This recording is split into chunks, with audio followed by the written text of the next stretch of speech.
49 và 47 tỉnh thành tại Nhật Bản. Thế nhưng đa phần khách du lịch đến Nhật chỉ tập trung ở một số thành phố lớn mà bỏ qua những vùng đất tuyệt vời khác. Tại video kỳ này, Nat hy vọng có thể giới thiệu được đến các bạn những vùng đất mới tại Nhật Bản, nơi thiên nhiên quyện hòa, nơi bạn có thể thưởng thức những món ăn đậm chất truyền thống hay có những trải nghiệm không thể nào tìm được ở những địa điểm đa chật kín khách tham quan. Hãy cùng Nat đến với Tohoku, vùng đất Phượng Hoàng nằm ở phía bắc Nhật Bản, nơi có 6 tỉnh thành xinh đẹp đã đến khó có thể nào quên được.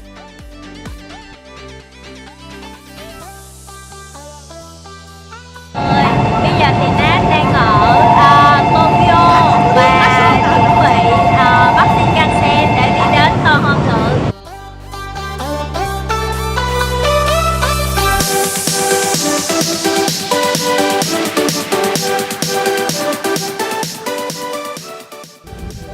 Ok, giới thiệu với mọi người, đây là núi Iwate.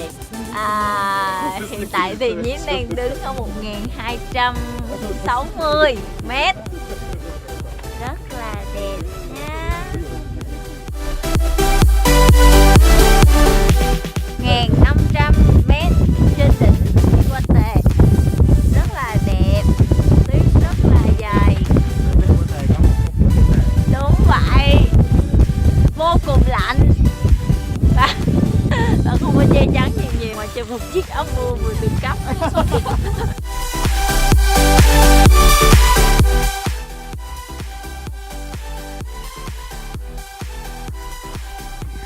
Hello Akita.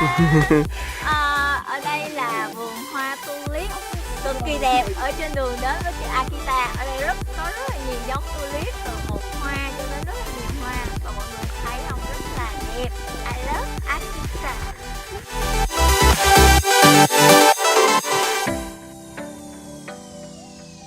Khung cảnh ở đây cực kỳ là vẫn còn tự nhiên á.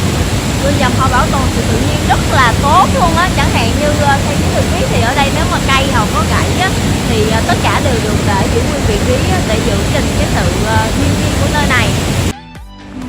Mình lại tiếp tục đi vào rừng ha. Nè, mọi người có nghe tiếng chim hót không?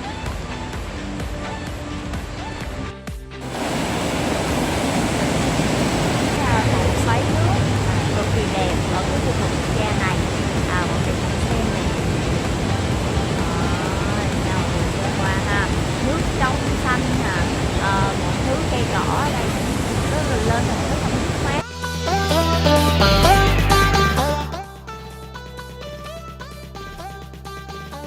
Đi dạo vòng vòng xung quanh hồ Tawada. Thời tiết thì cực kỳ lạnh, nhìn thấy nhiễm mà đồ áo lạnh tùm lum, còn thêm áo mưa là thấy rồi. Thời tiết này á đang tưởng tượng nếu mà trời có anh nào này ôm thì sướng. Đài Hirosaki là một trong những lâu đài rất là cổ ở Nhật Bản rồi. Tính đến hiện tại thì lâu đài đã trên 400 năm rồi. Điểm đặc biệt của lâu đài này á, nếu mà bạn nhìn qua không kỹ á, thì nhiều bức ảnh chụp ở trên mạng á, sẽ nghĩ đây là lâu đài Osaka, nhưng mà thực ra nó đang ở Hirosaki. Và điểm đặc biệt của nơi này á, là có một cái vườn hoa anh đào cực kỳ lớn, cực kỳ đẹp. Nếu nghĩ là mùa hoa anh đào ở đây á, thì thực sự rất là lộng lẫy. Và cái điểm quan trọng nhất á, là so với Osaka và Tokyo á, thì khu vực Tohoku này vẫn là một khu vực mới. Mọi thứ nó vẫn còn rất là thiên nhiên và còn giữ lại cái vẻ tự nhiên vốn có của nó, rất là tuyệt. Đi giờ này á, thì hoa anh đào tàn mất tiêu rồi. Chị thấy dưới đất rồi nè, đầy hoa anh đào. Nghĩ là chắc mùa xuân ở đây cực kỳ đẹp, đẹp lắm luôn á. Nếu mà có dịp á, các bạn hãy đến lâu đài ở tỉnh Tohoku, khu vực Tohoku chứ hả, để thưởng thức hoa anh đào ha. Đảm bảo không thua gì những thành phố lớn, thậm chí còn đẹp hơn. Đây là khu suối nước nóng lớn thứ hai toàn Nhật Bản. Hiện tại thì Nat đang đứng ở cái khu vực, nếu các bạn nhìn đằng sau lưng Nat sẽ thấy đây là cái khu vực để họ làm nguội bớt cái suối nước nóng, bởi vì cái nước từ trong nguồn chính xác á, thì nó lên tới 98 độ C là mình không thể tắm được.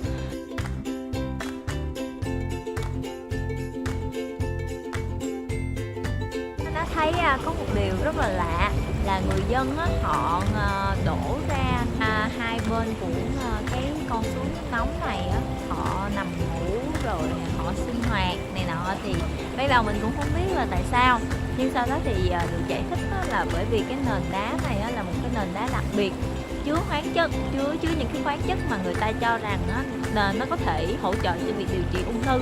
Và hiện nay trên thế giới thì chỉ có 3 nơi có được loại đá này. Thứ nhất là ở Đài Bắc, ở Đài Loan, thứ hai là ở Ý, và thứ ba là tại nơi này, Nhật Bản. Hồ này thì ngay khu vực núi lửa và suối nước nóng Tamagawa. Mọi người nhìn qua đây nè, rất là xinh đẹp.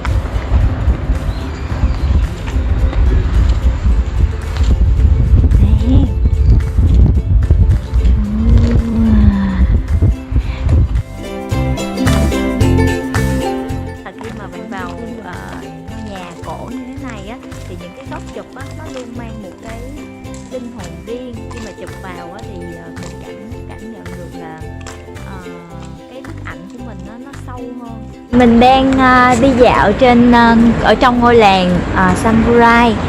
Tất cả hai cái nhà bên đường á, hai hàng nhà bên đường đều là những nhà của Samurai hồi xưa hết. Nhấn quay cho các bạn xem nha. Đây, những cái kiến trúc nó đều như thế này hết nè.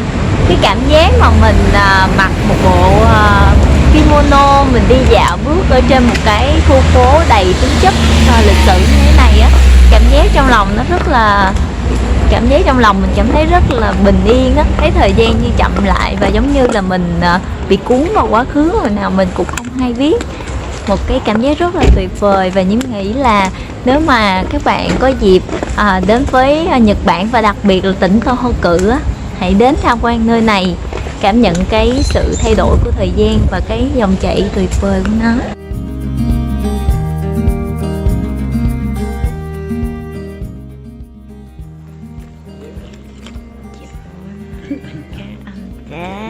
Truyền thống của tỉnh Akita. Món thứ hai là món lẩu. Ở trong lẩu này mình có một cái loại bánh gạo rất là ngon. Bánh này thì phải bỏ vô lẩu trong khoảng 10 tới 20 phút thì nó mới chín. Đặc biệt là cái bánh lúc mà ăn nó rất là mềm dẻo nè, khá ngon. Có thịt bò, đậu hũ, một số món khác như là tàu hũ này thì khá đặc biệt, nó làm từ sashimi, nó có cái độ dẻo riêng.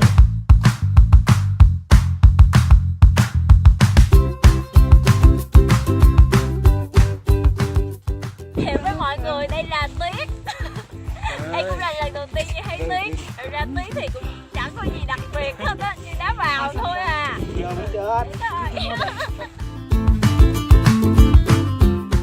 Thống lễ hội Kanto ở tỉnh Akita. Lễ hội này thì đã có mặt ở Nhật Bản hơn 250 năm rồi.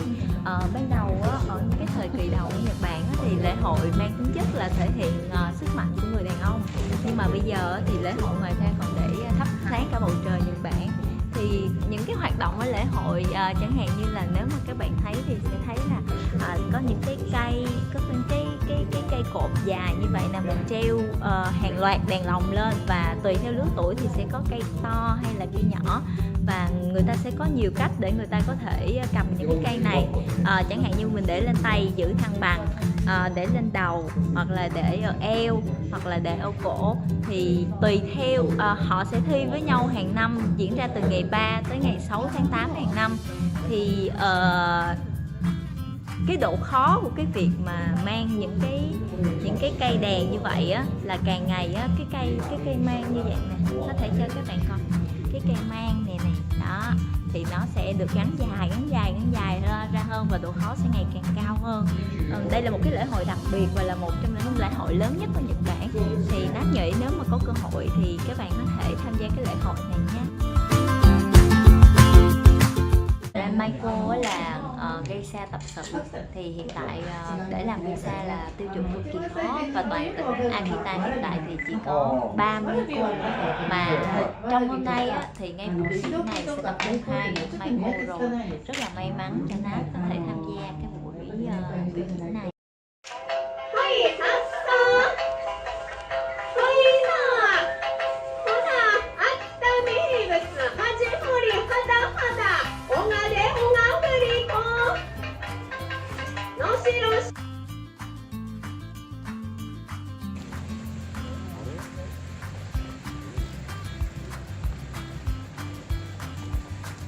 Mọi người đang ăn cá lúc nãy vừa mới nướng.